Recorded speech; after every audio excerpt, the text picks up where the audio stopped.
Olá! Este ano, as eleições foram realizadas quase um mês e meio após a data regular por causa da pandemia. O segundo turno só ocorreu no último domingo do mês de novembro. E além da mudança do calendário, o pleito foi marcado mais uma vez pelo uso intenso das redes sociais e, paralelamente, uma forte campanha contra as notícias falsas. Para falar sobre as eleições, estamos hoje com o deputado Zé Neto, do PT da Bahia. Bem-vindo, deputado.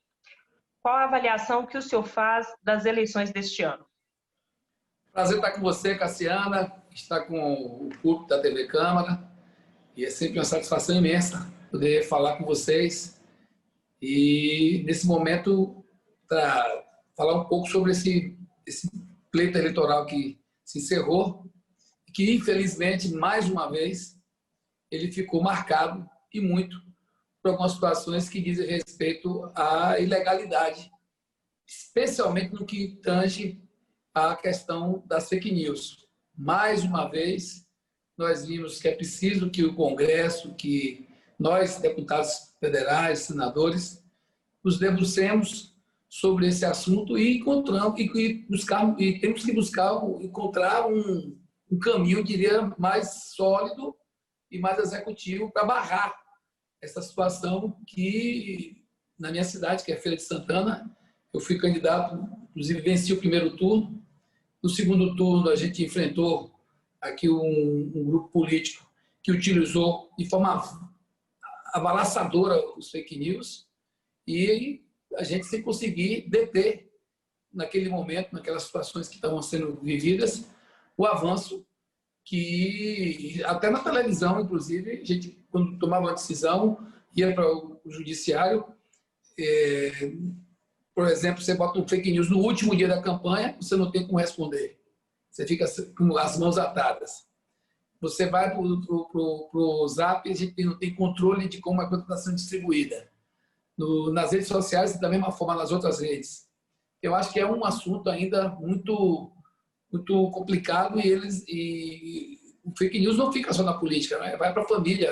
Aqui eu tive minha família atacada, uma invenção de que, com relação ao meu pai, uma coisa inverteu as ordens, situações relacionadas com o nosso mandato e outras coisas tantas.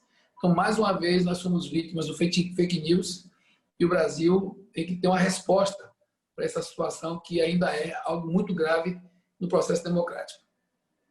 Então, deputado, como que o senhor vê a campanha que a Justiça Eleitoral fez, né, que a Justiça Eleitoral fez uma campanha intensa contra a desinformação, contra as fake news? O senhor acha que não foi suficiente essa campanha da Justiça Eleitoral? Olha, algum efeito tem, mas muito pequeno diante do pragmatismo do que acontece. Na prática, a gente tem que ter mecanismos mais executivos. Fake news tem que ser um crime que, de imediato, ele seja punido. E ele tenha um grau de gravidade maior do que o que hoje tem. Não é possível alguém chegar, por exemplo, eu tenho 56 anos. Aos 9 anos de idade, meu pai sai de minha casa. Minha mãe cria 5 filhos. Eu vou, com 40 anos de idade, procuro meu pai e começo a cuidar de meu pai. Eu perdoo meu pai. Aparece um fake news dizendo que eu abandonei meu pai com a foto do meu pai, com a foto de uma casa que não era que ele morava e que eu sou um monstro. Aí depois aparece em vários lugares da cidade carros de som sozinhos, que você sabe, o carro de som nessa campanha tinha que ter o candidato, dizendo que eu ia fechar igrejas, que eu ia construir sanitários unissex nas escolas, que eu ia distribuir o kit gay. E a gente acha que isso não tem que ter um ataque mais frontal, mais contundente. Tem que ter. Eu acho que a questão da divulgação que foi feita pelo TRE é importante, não deixa de ser importante, que esclarece as pessoas, mas é preciso termos mais contundência na ação jurisdicional, na ação do Ministério Público, na ação do Judiciário, na ação penal, inclusive também na ação indenizatória. Eu acho que a gente tem que ter, e também, é claro, na ação eleitoral. Se nós não tivermos essas ações de forma mais contundentes, no dia a dia a gente vê que, inclusive, na eleição tem essa conotação eleitoral, fake news, mas no dia a dia da sociedade a gente tem assistido também que ele continua tendo um vigor, e eu acho que a gente não deu a resposta do tamanho que ela merece com relação ao fake news no dia a dia, especialmente no processo eleitoral. E, para mim, a Câmara Federal e o Senado, o Congresso, está devendo essa atitude mais, diria, mais contundente com relação a esse combate. Deputado, houve também uma grande divulgação de notícias falsas em todo o país sobre colocando em xeque a segurança das urnas eletrônicas. Como que o senhor vê também essa questão sobre o processo eleitoral em si? Na verdade, o que a gente assistiu e vem assistindo é um processo de tentativa de desestabilização da nossa democracia. Eu acho que é isso que está por trás de quem quer um autoritarismo, de quem quer uma política mais na força do que no voto. Inclusive, os que estão defendendo essa tese de que há uma insegurança nas urnas já estão tentando uma vacina, porque se perder a eleição lá na frente, vão dizer que foi ilegalidade da insegurança das urnas e que houve fraude. Então, são coisas que a gente vai vendo que existe muita esperteza de quem está no meio da política. A política, ao invés de ser a narrativa da política, a narrativa dos projetos, a narrativa do que se precisa fazer para a sociedade, virou a narrativa da esperteza. Aqui mesmo em minha cidade, uma senhora, eu vi um fake news rodou no último dia de campanha dizendo que eu tinha a mulher me agradecendo uma cesta básica na mão. Imagina que coisa absurda. Aí daqui a pouco rodou na cidade toda e viralizaram no Zap, que é uma coisa que eles pagam e botam no Zap e distribuem, né? Que é uma coisa feita com dinheiro. Depois aí passou a eleição, a mulher entra na minha rede social e disse, aquele vídeo não foi aquilo. Quem me deu foi o seu adversário. O seu grupo adversário deu e disse, Zé Neto te mandou.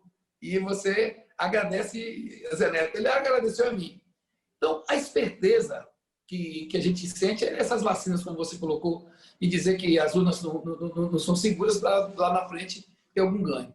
Eu continuo e reafirmo, é preciso que a gente tenha medidas penais, medidas cíveis e medidas do ponto de vista eleitoral mais agressivas para que a gente possa combater com mais vigor as fake news, a mentira e essa esperteza que nós estamos vendo, infelizmente, tomando conta da política e vira mais caso de polícia e de justiça do que caso de debate eleitoral. Deputado, a gente tem mais um minutinho aqui final. Eu gostaria que o senhor fizesse uma última avaliação sobre o resultado das eleições. A gente viu aí que houve mudanças no ranking dos partidos. O partido do senhor, inclusive, o PT, perdeu em quantidade de prefeituras, né? Teve o número de prefeituras conquistadas aí, em relação ao último pleito, teve um número reduzido. Como que o senhor vê esse resultado final aí e a movimentação dos partidos? Olha, em termos de população governada, o PT continua praticamente a mesma população que ele governa.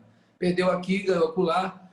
Teve 15 prefeituras que nós fomos no segundo turno participar das eleições. Aqui no nosso estado, inclusive, a gente teve um acréscimo no número do eleitorado do PT. Eu acho que cada eleição é uma e cada conjuntura é uma. Uma coisa é certa, nós estancamos a sangria que vinha em 2016, 2018.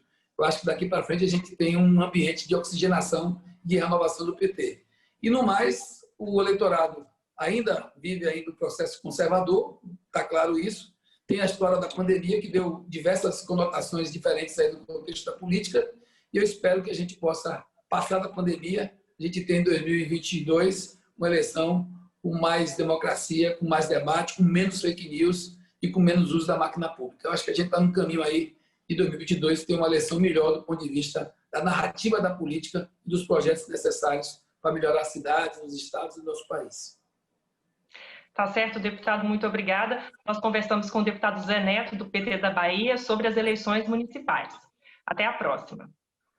A satisfação foi minha. Muito obrigado.